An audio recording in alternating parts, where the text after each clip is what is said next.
Hi guys, मैं निरुबेन कांबलिया America से। कैसे हैं आप सब? बड़े मज़े ले रहे होंगे अपने परिवार के साथ। मैं भी खुश हूँ।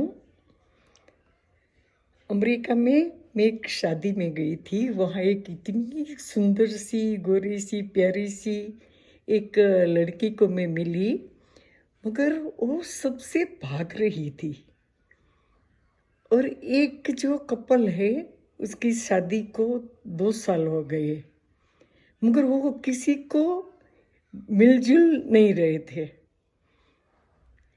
एक युवान पढ़ाई खत्म करके घर वापस आया, मगर वो अपने आप में सुमसाम रहता था। क्यों? ये क्यों हो रहा है?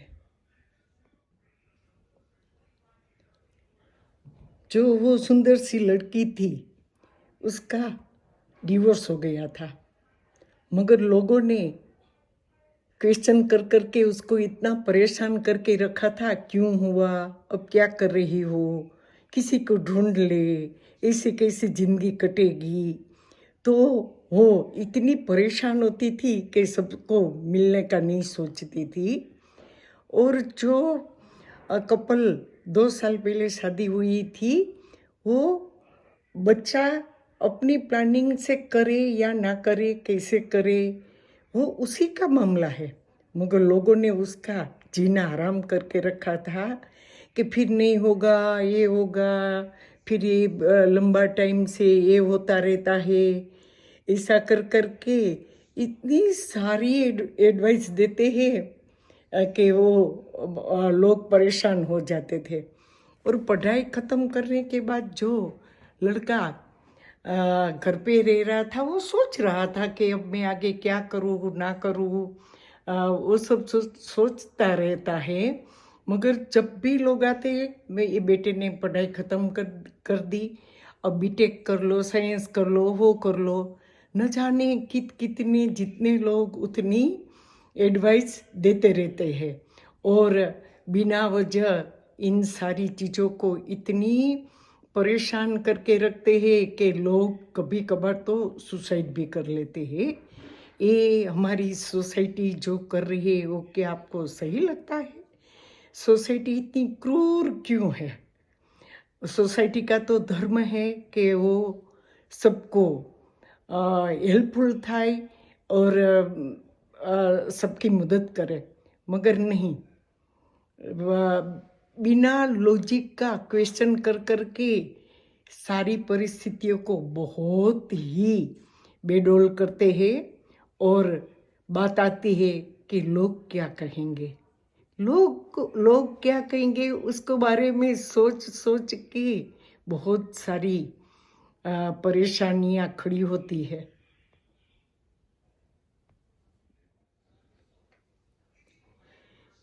जितने लोग उतनी उसका रूल्स। वो कहे रास्ते पे वो उसकी सोच के हिसाब से न हो तो उसका मजाक उड़ाते हैं, उसको इग्नोर करते हैं, उसका अपमान करते रहते हैं। हमने सुना है कि तानाशाही जो होती थी वो बड़ी बेरहम होती थी, मगर ये जो हमारी सोसाइटी कर रही है, वो क्या तानाशाही से कम है? न जीते हैं, न लोगों को जीने देते हैं। वो उसी का प्रॉब्लम है, उसको सोल्व करने दो। उसको अगर आपकी हेल्प की ज़रूरत होगी तो पक्का वो आपकी राय लेंगे, मगर उसका भी एक तय किया हुआ रास्ता है, उसी में वो अपने आप कर रहे हैं। आप इसकी चिंता मत करो। अगर चिंता करनी है तो दूर बैठ के उसको देखो, और जब उसको सच्ची एडवाइस की ज़रूरत हो तो खड़े रहो। कोई शादी करे, साइंटिस्ट बने, या अपने खेल कूद में अपना करियर बनाए, डांसिंग में अपना करियर बनाए है, वो उसी का प्रॉब्लम है। उसे अपने आप करने दो, उसे क्या करना है। ये डेंजर क्रिएटिविटी में पेरेंट्स भी पीछे नहीं छूटते। जो कसर सोसाइटी ने छोड़ के रखी है वो माँ बाप पूरी करते हैं। कभी दादाजी के नाम से कि उसकी ये आखिरी ख्वाहिश थी, या नाना जी के नानी जी के नाम से कि वो उसको मोक्ष नहीं मिलेगा, और न चाहते हुए भी कोई ना कोई ऐसा डिसीजन लेना पड़ता है कि वो लाइफ टाइम इस बोझ के तले डूब जाते हैं। हमारे खानदान में ऐसा कभी किसी ने नहीं किया। हमारे खानदान में ये नहीं होता। वो अपना बिजनेस संभालना नहीं चाहता है, उसे तो साइंटिस्ट या पायलट बनना है, मगर उसकी कुछ भी चलती नहीं है और वो बीमारी के या बोझ तले डूब जाते हैं। हमारी समाज व्यवस्था ने सेल्फ डिसीजन को इतना मार डाला है। लोग क्या कहेंगे, यानी कि सोसाइटी, घर वालों ने सेल्फ डिसीजन को मार डाला है। इसमें इतना मेंटली इश्यूज भी आया है कि साइकोलॉजी डॉक्टर की भी इतनी बोलबाला हो गई है। किसी किसी को तो पता ही नहीं चलता कि उसको साइकियाट्रिस्ट की ज़रूरत है, और मेंटली ऐसे गुमसुम रहते हैं, और इतना हेल्थ इश्यू भी क्रिएट होते हैं। और किसी को पता होता है कि उसे ये मेंटली इश्यू है तो मुझे साइकियाट्रिस्ट को मिलना चाहिए, मगर वो नहीं मिलते कि लोग क्या कहेंगे, पागल करार देंगे या पागल बना देंगे। इसकी वजह से वो अपनी ट्रीटमेंट भी नहीं कराते हैं।